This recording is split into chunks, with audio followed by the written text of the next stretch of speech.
Alhamdulillah. Assalamualaikum warahmatullahi wabarakatuh. Bismillah, alhamdulillah, wassalatu wassalamu ala rasulillah wa ala alihi wa sahbihi wa mawalah. La hawla wa la quwwata illa billah. Amma ba'du. Anak-anak kelas 11 yang aku banggakan, alhamdulillah kita bertemu lagi pada pembahasan laghaw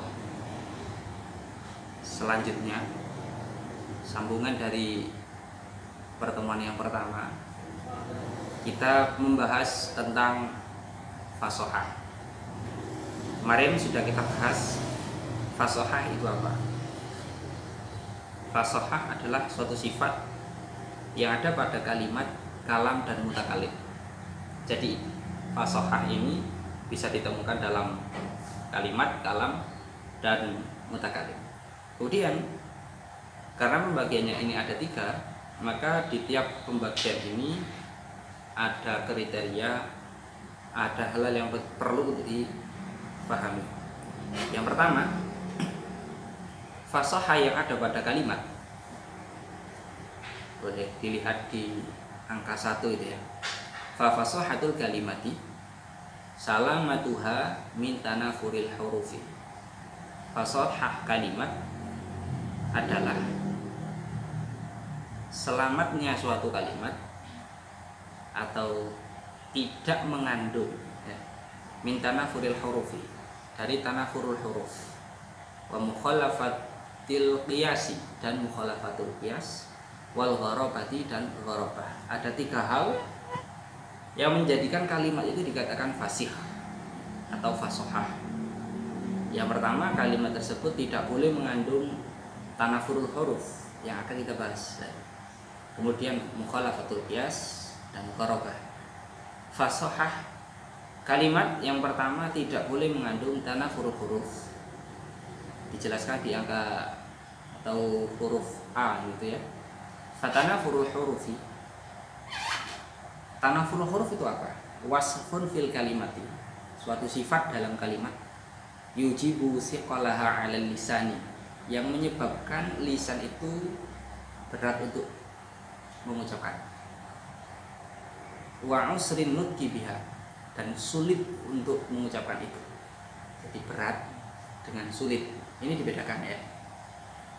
Jadi kalau dalam bahasa Arab ada istilah istiqol, bisa dibaca tapi berat. Ada yang usrin nutqi, bacanya sulit, kangelan, ribet. Contoh adzishu, cara baca adzishu itu dianggap berat karena setelah kasroh kemudian naik ke dhammah yang bertasydid. Adzishu lil maudhi'il khashini, yang punya arti tempat yang kasar ya. Itu namanya adzishu. Jadi secara status kalimat ini dikatakan tidak fasih. Ini tidak fasih. Kemudian al-hi'u juga sama. Al-hi'u berat atau sulit diucapkan. Kalau sebagian guru saya itu ada yang baca al-hu'u, itu juga sulit ya. Hi'u atau hu'u sama. Nah, yang itu punya arti linabatin tar'ahul ibil, tumbuh-tumbuhan yang dimakan sama unta. Kemudian an-nuqahu ini juga sulit,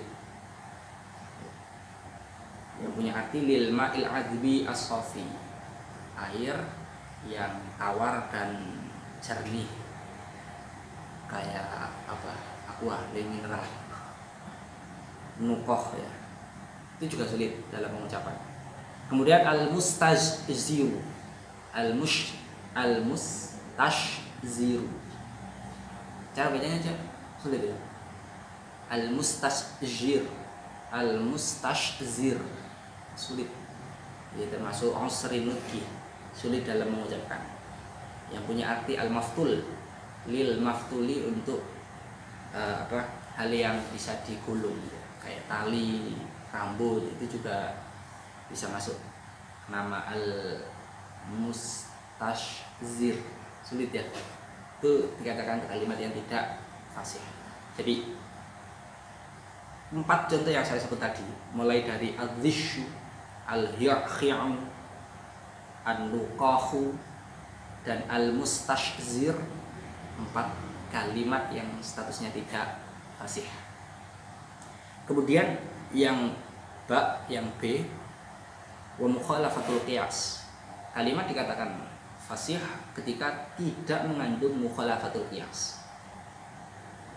Kalau secara makna, tadi belum ya, tanafurul huruf itu kalau secara makna artinya huruf yang saling berlarian. Jadi kalau huruf itu bisa dibaca dengan baik, itu larinya satu jalur, ya, satu jalur, sehingga mudah dan tertib untuk dibaca. Tapi kalau tanafur itu saling lari sendiri-sendiri, sehingga membacanya sulit. Kemudian mukhalafatul qiyas secara makna artinya tidak sesuai. Mukhalafah itu tidak sesuai, berbeda dengan qiyas. Qiyas itu aturan atau undang-undang yang ada pada ilmu shorof. Maka dalam definisi kaunul kalimati ghairu jariyatin alal qanunis sarfi, suatu kalimat yang tidak berlaku atau tidak sesuai dengan aturan undang-undang ilmu shorof. Jadi dalam ilmu shorof itu kan ada beberapa bab atau pembahasan yang mengatur tentang kalimat itu harus seperti ini, harus seperti ini. Kalau terjadi kalau terjadi suatu tatanan yang tidak sesuai, misalkan seharusnya kalimat ini kalau dijamakkan pakai lafaz yang A misalkan, dan ternyata dia pakai yang B, itu berarti tidak sesuai dengan aturan yang sudah ditetapkan. Termasuk dalam contoh ini, kajam ibukin ala bukotin. Seperti jamaknya lafaz bukun, ini mufrad ya, bukun. Bukun ini mufrad, kemudian ketika dijamakkan ternyata ada satu syair yang menggunakan lafaz bukotun. Syair ini diucapkan oleh Mutanabbi, penyairnya ya, namanya Mutanabbi. Itu dia mengucapkan dengan kalimat ini, fa iyyaku ba'dun nasi sayfan lidaulatin fa fin nasi buqatun laha wa qabulu. Di situ ada kalimat bukun mufradnya, kemudian dipakai buqatun, bagian belakang itu ya. Yang mana bukun ini mana aslinya ya trompet. Jadi kalau bukun itu trompet, kalau buqatun beberapa trompet. Ini tidak sesuai dengan aturan shorof. Kenapa? Idzil qiyasu, lanjutannya itu fi jam'il qillah abwaqun. Jadi bukun kalau dijamakkan itu mestinya pakai abwaqun, bukan bukotun. Artinya dijamakkan dengan jamak taksir, tidak dijamakkan dengan jamak muannas salim. Begitu juga seperti lafaz maudadatun. Dalam kalimat atau dalam syair, inna baniya lali amun zahadah maliya fi sudurihim mim maudadah. Itu ada maudadah. Ini kalimat tidak fasih. Kenapa? Karena secara qiyas, secara aturan yang berlaku di ilmu shorof, seharusnya maudadah itu diproses untuk menjadi kalimat mawaddah. Nah, sering kita dengar sakinah, mawaddah, warahmah. Mawaddah itu asalnya memang maudadah, dan lewat aturan ilmu shorof itu tidak diperbolehkan, kemudian diidghamkan menjadi mawaddah. Mawaddah dengan diidghamkan, sehingga kita menemukan satu syair dalam Bahar Rojaz ini ya, ada lafaz maudadah, maka kalimat ini dianggap tidak fasih. Kalimatnya tidak fasih. Itu yang dimaksud dengan mukhalafatul qiyas. Kalimat yang pertama fasih harus tidak tanafurul huruf, kalimatnya rancu, tidak bisa dibaca atau sulit untuk dibaca. Kemudian tidak mukhalafatul qiyas, tidak menentang atau tidak sampai keluar dari aturan ilmu sharaf. Dan yang terakhir untuk kalimat fasahatul kalimat ini adalah al-gharabah. Gharabah itu apa? Qaulul kalimati ghairu zahiratil makna. Kalimat itu tidak keluar dari tidak jelas maknanya. Gharabah atau bahasa atau arti katanya adalah asing. Gharabah itu maknanya asing. Sehingga kalimat asing itu berarti orang yang mendengar dia tidak akan familiar, dia tidak akan mudah menangkap karena dianggap sulit. Ini maknanya nggak biasa ini. Seperti contoh takak-ka. Takak-ka itu punya makna ijtama', berkumpul. Ini nggak biasa. Ini masuk kategori gharabah, kalimat yang asing. Jadi kalimat asing seperti ini itu dianggap tidak fasih. Jadi penggunaannya ya, dianggap tidak fasih. Biasanya seperti ini kan ditemukan di syair-syair gitu. Jadi kalau kita berbicara dengan kondisi biasa pakai kalam-kalam yang nasar, artinya tidak syairan, itu ya pakai ijtama' saja, tidak usah pakai takaka. Begitu juga ifron ko'a yang punya makna insorofa, artinya menyingkir. Dan lafaz itlahoma yang punya makna ishtadda. Itlahoma itu dalam artinya adalah ishtadda, itu banget atau cara Jawa ini nemen gitu ya. Kemudian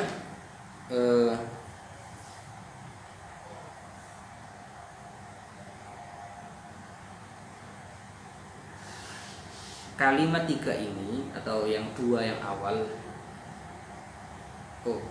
dua yang awal takak-ka dengan ifron ko'a itu berasal dari satu syairan yang sering saya bahas sebelumnya, bahwa syairan ini ada satu kisah dari Isa bin Umar An-Nahwi. Dia seseorang yang terjatuh pada saat naik keledainya. Pada saat dia jatuh, semua orang datang untuk berkerumun, delok kabeh, wah apa gitu. Kalau sekarang pakai HP di video ini, jadi dia itu merasa malu, merasa nggak seneng ya, karena ketika dia jatuh dari himar kan pendek, numpak barang pendek, kok tiba gitu ya. Akhirnya banyak orang berkerumun di situ, dia malu, kemudian mengucap suatu kalimat yang seperti syairan. Jadi kalimatnya diucapkan, malakum takaktum alayya takakku akum ala di junnatin ifrongki'u anni, yang artinya malakum takaktum, kenapa kalian semuanya berkerumun alayya padaku, takakku akum ala di junnatin, seperti kalian berkerumun ke atau lihat orang gila. Ifrongki'u dari ifrongka itu, ifrongki'u nyikir anni dari aku. Jadi aku kumpul-kumpul juga ndelok wong gendengan nyengkring. Jadi ini satu kisah yang pakai kalimat yang asing, jadi tidak menggunakan kalimat yang fasih. Jadi ini adalah termasuk dari rangkaian fasahatul kalimat. Itu sementara fasahatul kalimat dulu sudah kita bahas. Semoga kalian bisa memahami, dan jangan lupa kalian lihat kalimat dengan sistematis yang seperti yang ada pada kitab ini ya. Jadi sistematisnya fasahah dalam segi bahasa itu apa, kalian pahami. Kemudian istilah sudah ada ya, sudah dicetak tebal, jadi kalian tinggal memahami dengan mudah, tinggal dimaknani saja. Insya Allah pada pertemuan selanjutnya kita akan memberi makna ya. Jadi kalau di video dimaknani kesuwen, jadi pemahaman dulu. Kalau kita sudah memahami dengan baik, nanti insya Allah akan kita beri maknakan dulu ya, sebagai roh kita, hubungan kita dan para pendahulu kita, khususnya Nabi Ahmad Marzuki. Kalau kita meneruskan estafet ngaji mempelajari bacaan ilmu salaf pada ilmu Islam ini. Untuk fasahatul kalam insyaallah kita lanjutkan pada pertemuan selanjutnya. Kalian terjemah ya, kalian pahami video ini kemudian diterjemah, jangan lupa. Assalamualaikum warahmatullahi wabarakatuh.